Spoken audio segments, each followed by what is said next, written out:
Statements by ministers. The Right Honourable Prime Minister. Thank you, Mr. Speaker.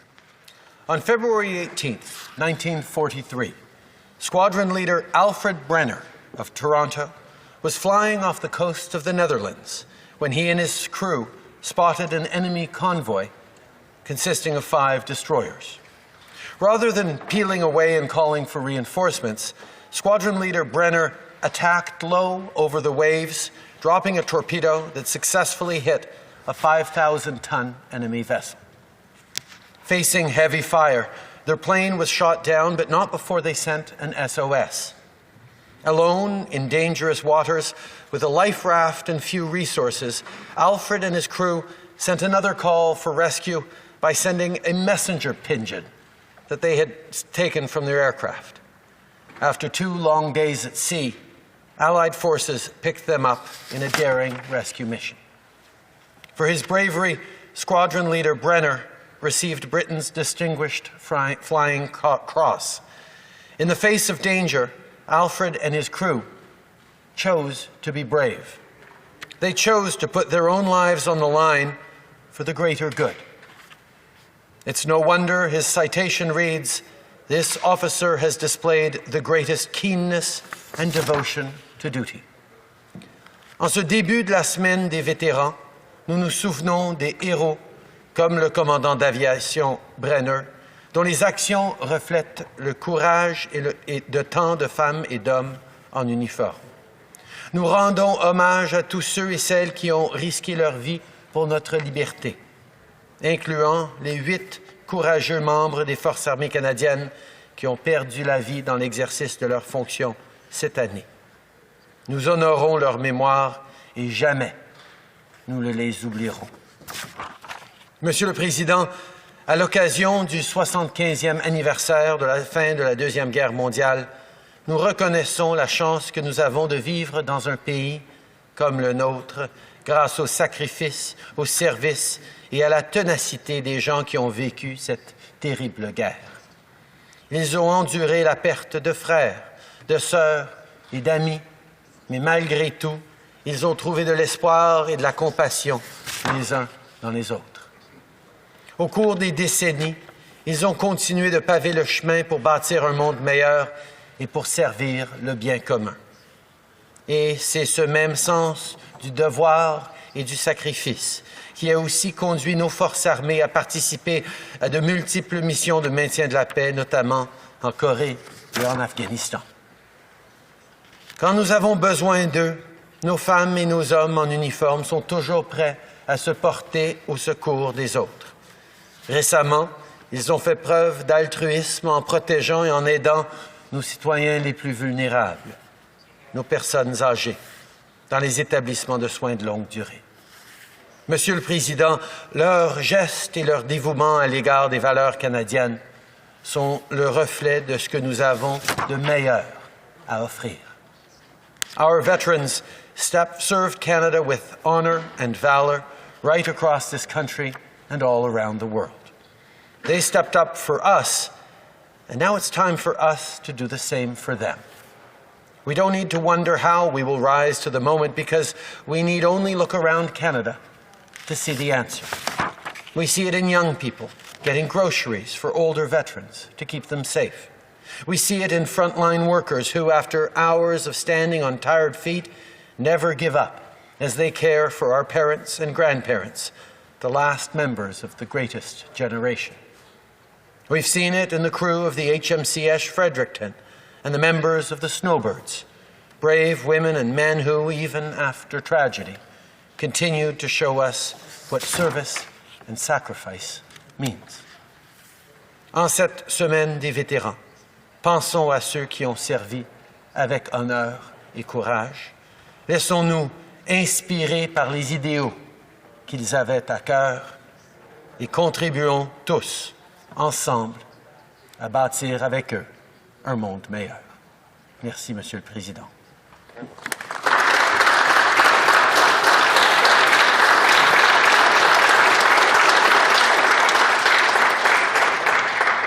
The Honourable Leader of the Opposition.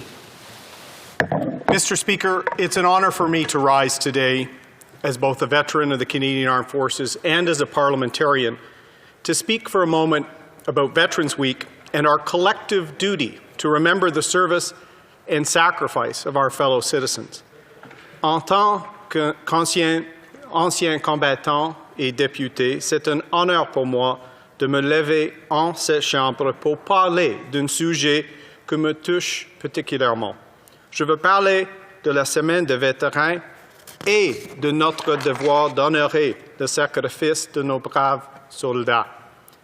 It's an honor because Canada's Parliament is both literally and figuratively built upon the sacrifice of the generations who came before us. Many Canadians recognize the iconic Tower of Parliament as the Peace Tower, but its full name is the Tower of Victory and Peace. It was rebuilt following a fire during the Great War, and it was built to honor our fallen. Now, being Canadian, over the years we modestly omitted the victory part, but let us never forget that the peace symbolized in this building came as a result of tremendous Canadian sacrifice, achieving victories far from our shores. The Tower of Victory and Peace is the physical body of our parliamentary democracy, but Canada's soul can be found inside the tower, in the Memorial Chamber. The Memorial Chamber contains stones from all the major battlefields of Europe. It has brass plaques and markings forged from the battlefield artillery casings. And the chamber contains our most hallowed library, the Books of Remembrance. Each day, pages of the Books of Remembrance are gently and respectfully turned in a ceremony that honors our fallen. Pages with thousands of names of Canadians whom most of us will have never met, but to whom most of us and all of us owe so much. Now, Mr. Speaker, it seems like I'm giving a guided virtual tour of Parliament Hill and some of the ways that Parliament commemorates service and sacrifice of Canada's veterans. It's because I am giving a virtual tour in a year we're living virtually, Mr. Speaker. Cette année, nos commémorations vont être différentes. Elles vont être plus solidaires, plus personnelles. Nos lieux de recueillement vont être fermés et nous serons loin de nos frères d'armes ou de leurs familles militaires. Mais à travers tout ça, nous allons nous souvenir. Oui, nous allons nous souvenir du courage de ces hommes et femmes qui ont tant sacrifié pour que nous puissions vivre dans un pays en paix. Across the nation, for the first time in a century, there will be no parades of remembrance. Many cenotaphs will not have ceremonies, and others may only have 10 participants, where we once saw hundreds or thousands. From the National War Memorial in Ottawa to the smallest cenotaphs in the towns and hamlets of this country, services of remembrance will not look or feel the same this year. Therefore, I'm challenging Canadians to show our commitment to remember our veterans and those who serve in new ways. Memory, remembrance, respect, these are not physical actions anyway. They are emotional acts that we can dedicate ourselves to uphold during a year when Canadians have dedicated themselves to adapting and persevering through very challenging times. Remember a fallen relative or Canadian hero in your prayers, your reflections, or on social media.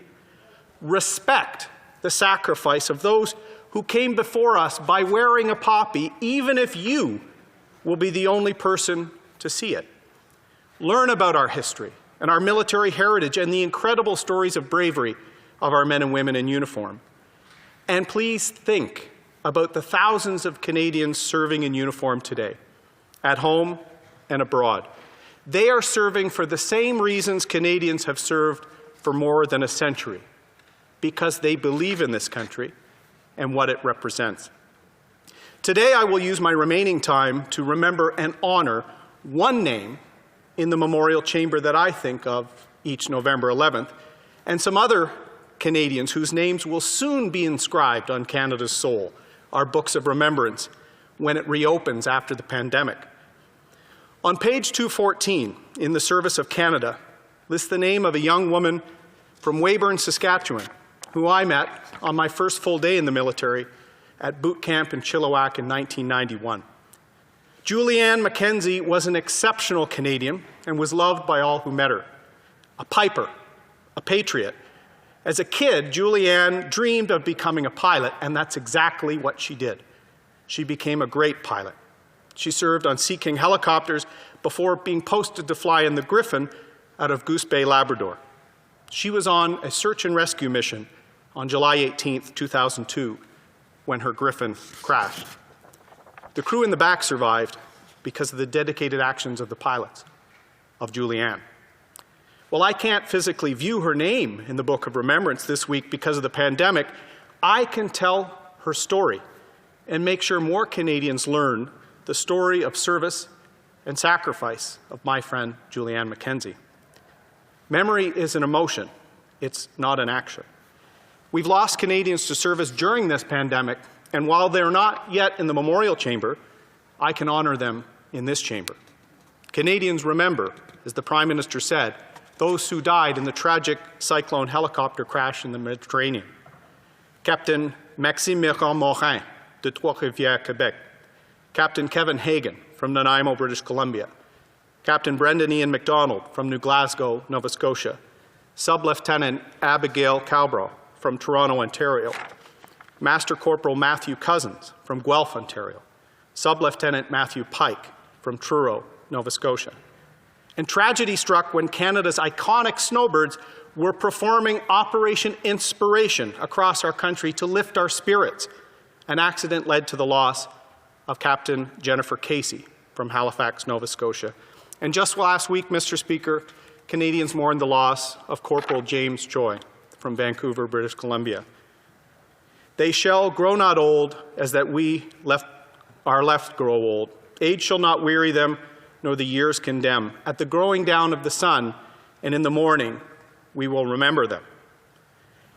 As a veteran, I always felt that the next verse of this poem, Mr. Speaker, personalized the loss of our fallen so much more. They are the sons and daughters of Canada. And for those in the military, these are the friends that you trust your life with, the comrades you laugh loudest with, the brothers and sisters you love and hope desperately to return home safe with. The next verse of the poem evokes those feelings. They mingle not with their laughing comrades again. They sit no more at the familiar tables of home. They have no lot in our labor of the daytime. They sleep beyond our nation's foam.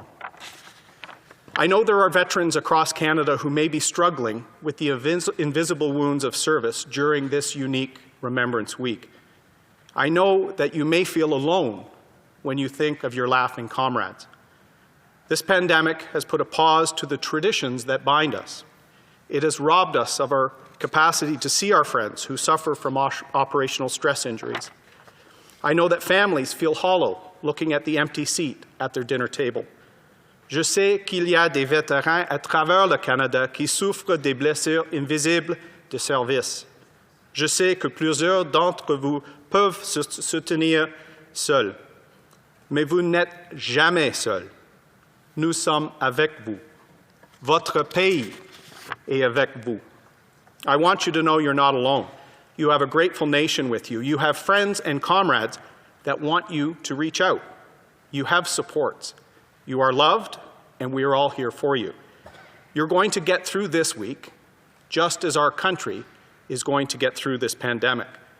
Please know that on Remembrance Day and on every day, your country will never forget your service and your sacrifice, lest we forget.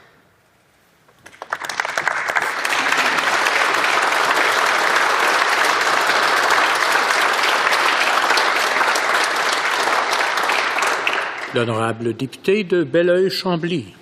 Merci beaucoup, Monsieur le Président. Mes premières pensées vont aux gens qui, dans ma circonscription de Belleuil-Chambly ou dans ma région de résidence, la Mauricie, à travers tout le Québec et à travers tout le Canada, qui vont vivre des commémorations, des moments de mémoire dans un contexte bien particulier. Et l'absence des présences physiques que certains vont devoir subir ne veut pas dire que les pensées des gens ne seront pas avec eux et avec elles. Ce matin, j'étais justement en entrevue en Mauricie, où il y a, et à Shawinigan et à Trois-Rivières, des monuments à des héros de guerre qui ne sont pas revenus, dont les épouses, dans la plupart des cas, les enfants ou les fiancés, avec tous les espoirs que ça porte, n'ont jamais revu. Et je disais, sans réfléchir à ça, que je m'ennuyais de mon épouse. Et je me suis dit rapidement après, mais c'est si peu de choses. Ces gens-là sont partis et ne sont pas revenus. Ces gens-là ont vécu la guerre, dans bien des cas les tranchées, dans un désespoir qui ne contenait même pas la perspective sérieuse de revoir celles et ceux qu'ils aiment plus que tout au monde. L'histoire a réservé de grands espaces à des gens dont les décisions ont peut-être sauvé des valeurs et une certaine vision du monde. J'ai, près de mon bureau, à Gatineau, une citation de Churchill à l'effet que le succès n'est pas final, que l'échec n'est pas fatal, mais ce qui compte, c'est le courage de persévérer. Mais ils sont si peu à avoir cette extraordinaire reconnaissance de l'histoire et cette glorification, à côté de tous ces autres hommes et plusieurs femmes qui sont allés à la guerre et n'en sont jamais revenus. Alors ce jour du souvenir, il est nécessaire, il est essentiel. Encore aujourd'hui, Monsieur le Président, il y a des gens qui sont en première ligne. Il y a des gens qui, de différentes façons, mais souvent, l'arme à la main, se battent. Il y a des gens qui laissent leur vie. Et dans les nouvelles formes d'agression qui caractérisent notre monde, c'est aussi le cas de civils, de gens qui n'ont rien fait d'autre que d'exprimer leurs valeurs, partager la connaissance et qui le paient de leur vie. Ces gens-là aussi, Monsieur le Président, devront avoir droit à notre souvenir. Les hommes et les femmes qui sont allés en guerre ne l'ont pas nécessairement fait pour de grandes valeurs que nous exaltons ici dans un Parlement. Souvent, ils l'ont fait pour la seule valeur de protéger leur famille et celles et ceux qu'ils aiment. Aujourd'hui, il y a des batailles qui se mènent pour nos libertés, toutes les formes que peuvent prendre nos libertés. Alors, je veux dire à tous ces gens de toutes les époques, Monsieur le Président, chers amis, je me souviens. Merci, Monsieur le Président.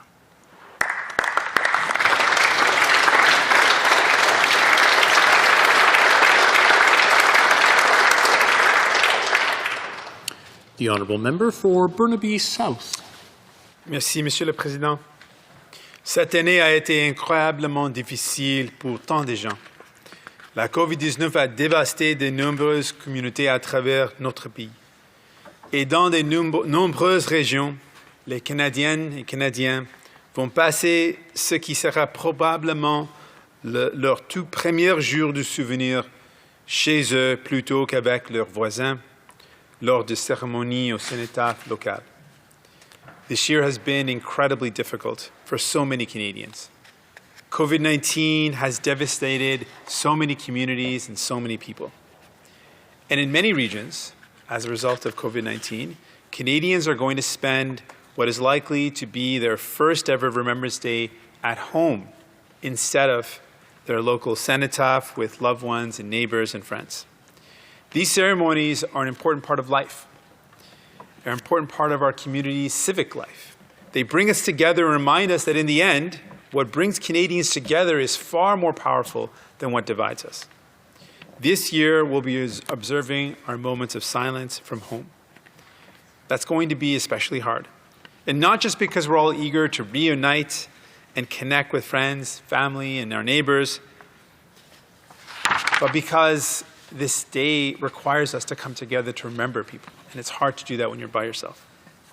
Cette année va être particulièrement difficile car nous observerons nos moments de silence chez nous pour cette observation importante. Et cette année, les gens franchissent une étape importante, le 75e anniversaire de la fin de la Seconde Guerre mondiale. Les gens d'une nation à l'autre ont fait leur devoir pour nous mener à la victoire en 1945. This year, Canadians are reaching a significant milestone, the 75th anniversary of the end of the Second World War. Canadians from coast to coast to coast did their duty to fight fascism in Europe and to bring us to victory in 1945. We all owe our veterans an incredible debt of gratitude for what they did and what they continue to do for Canada and for peace and stability around the world. They left a mark on the world. Canada's relationship with the Netherlands, which was liberated by Canadian troops 75 years ago, is still defined by what those brave Canadians did during their brave push to free that country from the Nazis. Nous avons tous une incroyable dette de gratitude envers nos anciens combattants pour ce qu'ils ont fait et continuent de faire pour le Canada et pour la paix et la stabilité dans le monde entier. Closer to home, we enjoy our democratic freedoms and our civil liberties thanks to veterans who fought to defend Canada. This year, soldiers kept our seniors, our loved ones, safe and gave a much-needed hand to the overwhelmed workers in long-term care homes in Ontario and Quebec in Operation Laser. They deployed into an incredibly difficult situation that no one could have prepared for. They saved lives, and we owe them an enormous debt of gratitude. They were there for Canadians when we needed them. We also tragically saw the loss of brave young men and women in the Mediterranean, there to protect peace in a fragile region. We remember them too. Cette année, les soldats ont assuré la sécurité de nos aînés et ont donné un coup de main bien nécessaire aux travailleurs et aux travailleuses débordés des foyers de soins de longue durée en Ontario et au Québec. Cette année n'est pas une année comme les autres, mais c'est à nous, Canadiennes et Canadiens, de célébrer le jour de souvenir en esprit, chez nous, comme nous le faisons toujours, avec une énorme reconnaissance pour tout ce que nos militaires et anciens combattants en service actif font et ont fait pour nous.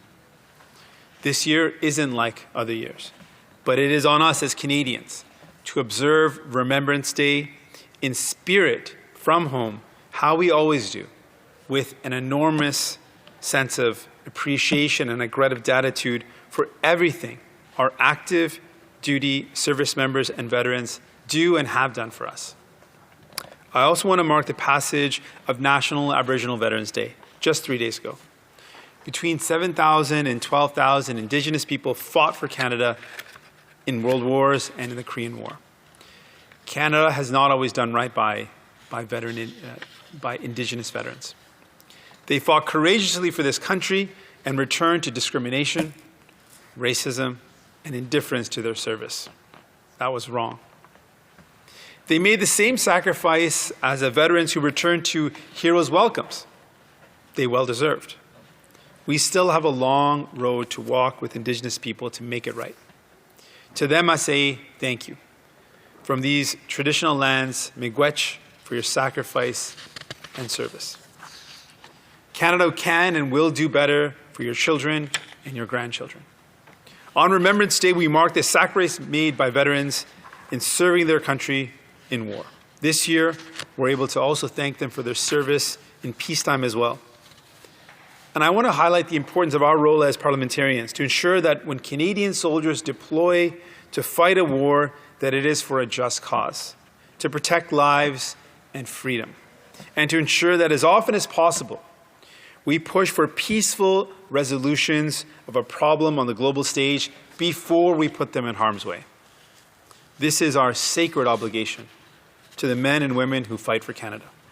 We owe them that. Le jour du souvenir, nous soulignons le sacrifice consenti par les anciens combattants au service de leur pays en temps de guerre.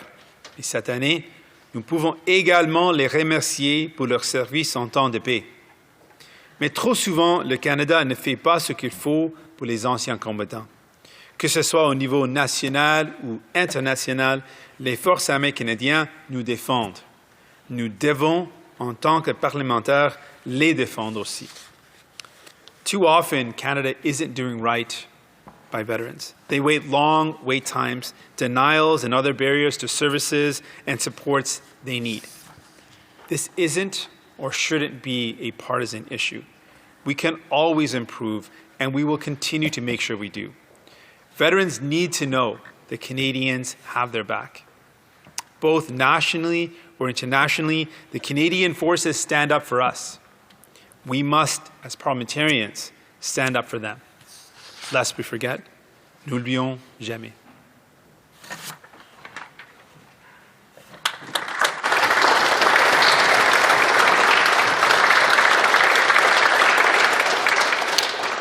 Now the honourable member for Saanich Gulf Islands is rising on a point of order. Thank you, Mr. Speaker. I would ask unanimous consent to be allowed to say a few words on behalf of the Green Party of Canada. This being a hybrid sitting of the House, for the sake of clarity, I will only ask for those who are opposed to the request to express their disagreement. Accordingly, all those opposed to the honourable member moving the motion will please say nay. Agreed. The House has heard the terms of the motion. All those opposed to the motion will please say nay. There being no dissenting voice, I declare the motion carried. The honourable member for Saanich Gulf Island. Merci, Monsieur le Président. Merci tous mes collègues pour cet honneur. C'est un grand honneur de prendre la parole pour dire quelques mots, de rendre hommage à nos anciens combattants. As other honourable colleagues have said, this year Remembrance Day will not be as others have been. Our most vulnerable citizens are those that we honour the most. In my own community, if we didn't have COVID, I'd be standing by the cenotaph in Sydney with extraordinary Canadians like retired Commander Peter Chance, who will turn 100. I think it's in a couple of days or weeks. We were planning a big celebration. Peter Chance was a war hero of our Canadian Navy, served with distinction throughout the Battle of the Atlantic, and still has a devilish twinkle in his eye and a zest for life as he tells us the stories of the enormous bravery and courage of those with whom he served. Or with my friend, another friend in Sydney, who served and was one of those who liberated the prisoner of war camps in the Netherlands, Charles Chick Goodman, also one who served at the Normandy invasion and came home to live a full life. But more recently, we mustn't forget those veterans of other places of conflict throughout the Second World War, of course, but also in Korea, in Afghanistan, and I think particularly today of the extraordinary courage of Lieutenant Trevor Green, who I think all colleagues will remember the attack on a young Canadian soldier in Kandahar when he had taken off his helmet to show respect toward village leaders in his service for Canada, and was attacked from behind by a young man with an axe. And extraordinarily, miraculously, Trevor Green survived and works every day on physiotherapy to be able to walk again, and has turned his considerable genius and talents as an activist fighting for real action on the climate crisis. Veterans come in all shapes and sizes, and we all owe them every single day our thanks. Remembrance Day gives us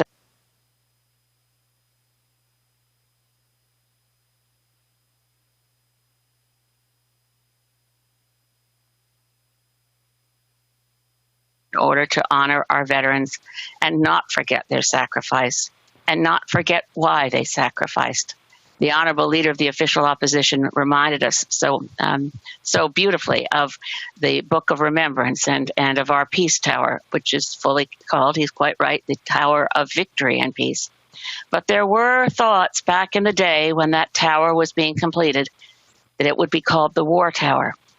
And I think it's significant that Canadians at the time thought, no, this tower that so symbolizes our parliamentary democracy in the center of our parliament, center block, the Peace Tower with its extraordinary carillon bells that still rang out 75 times on the anniversary, the 75th anniversary of Hiroshima and Nagasaki. That tower was determined to be called the Peace Tower. And of all the veterans I've mentioned by name this morning, they are all veterans who call for peace.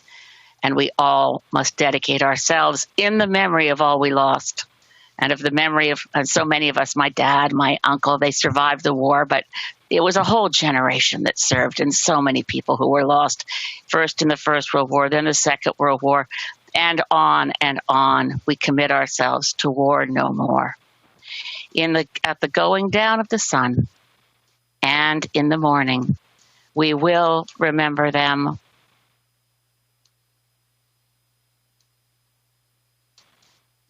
Nous nous souviendrons de. Merci.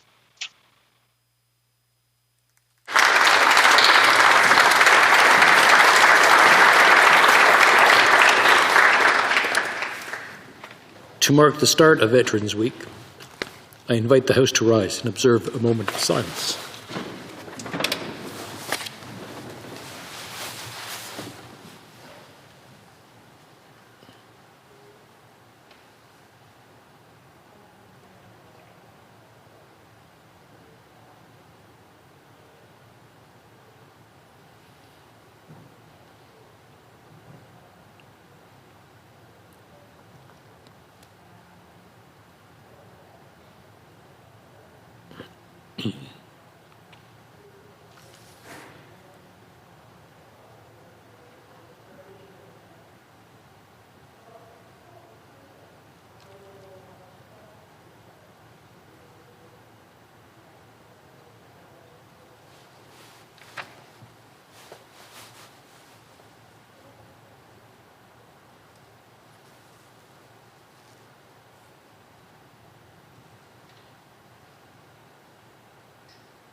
Thank you.